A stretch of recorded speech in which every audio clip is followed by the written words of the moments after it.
একটা খুবই গুরুত্বপূর্ণ আপডেট রয়েছে আজকে তোমাদের প্রত্যেকের জন্য, যারা যারা পঞ্চায়েত পরীক্ষার জন্য প্রস্তুতি নিচ্ছ বা যারা যারা মনে করেছো পঞ্চায়েত পরীক্ষার জন্য প্রস্তুতি নেবে, তোমাদের প্রত্যেকের জন্য একটা খুবই গুরুত্বপূর্ণ আপডেট কিন্তু আজকে রয়েছে।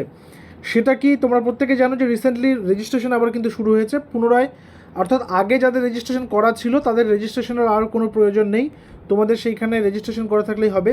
নতুন করে আবার শুরু হয়েছে কিন্তু সাইটের খুব প্রবলেম হচ্ছে। তো সেইটাই কিন্তু আমরা যখন আপডেটটা নেওয়ার চেষ্টা করেছি তখন জানা গেছে যে জুলাই মাসের সেকেন্ড উইকের পর পঞ্চায়েতের কিন্তু রিক্রুটমেন্টের ফর্ম ছাড়তে শুরু করবে, এবং সেই ফর্ম যখন ছাড়বে ফর্ম ফিল আপের টাইমে পুনরায় রেজিস্ট্রেশন করে নেওয়া যাবে।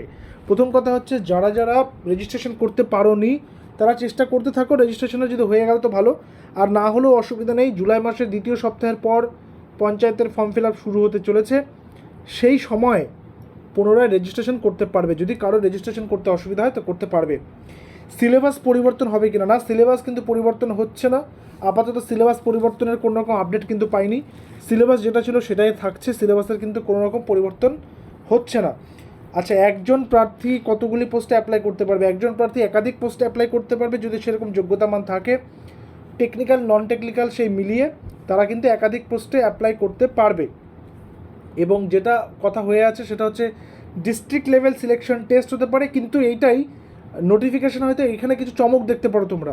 এটা সেন্ট্রালি হতে পারে, সেন্ট্রালি বলতে রাজ্য সরকারের হয়তো এক জায়গা থেকেই এটা হচ্ছে ভ্যাকেন্সিটা বেরোলো, কিন্তু যেহেতু এটা বিভিন্ন পঞ্চায়েতের বিভিন্ন রিকোয়ারমেন্টস আলাদা আলাদা, সেই অনুযায়ী রিক্রুটমেন্টটা হবে। তো সেই কারণে সেই ডিস্ট্রিক্ট লেভেলও কিন্তু হতে পারে, অর্থাৎ ডিএমের সরাসরি ডিএমের সুপারভিশনেই এই নিয়োগটা কিন্তু হতে পারে, ঠিক আছে, বা সেন্ট্রালিও হতে পারে।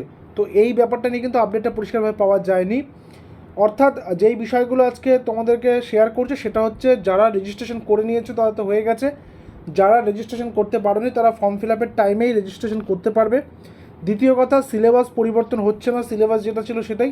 সিলেবাসের ভিডিও এর আগে আমাদের চ্যানেলে কিন্তু পাবলিশ করা হয়েছে, তোমরা দেখেছো।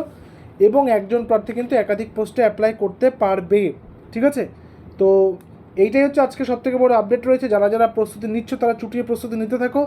আর যে সিলেবাসটা ছিল, সিলেবাসের সমস্ত ডিটেলস, প্রত্যেকটা পোস্টের জন্য কী যোগ্যতা মান, কী সিলেবাস, সব আমাদের টেলিগ্রামে দিয়ে দিয়েছে। টেলিগ্রামের লিঙ্ক নিচে ডিসক্রিপশনে তোমরা পাবে।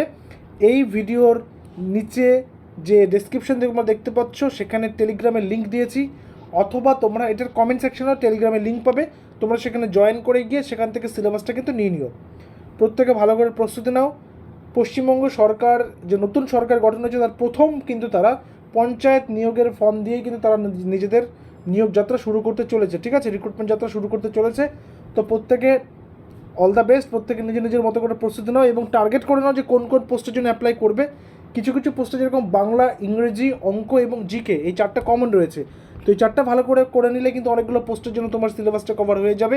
সেইভাবেই কিন্তু তোমরা প্রস্তুতি নিতে থাকো, এবং পরবর্তী যে কোনো আপডেট আমাদের চ্যানেলের মাধ্যমে তোমাদেরকে জানিয়ে দেবো। ততক্ষণ পর্যন্ত stay connected with us. Thank you very much.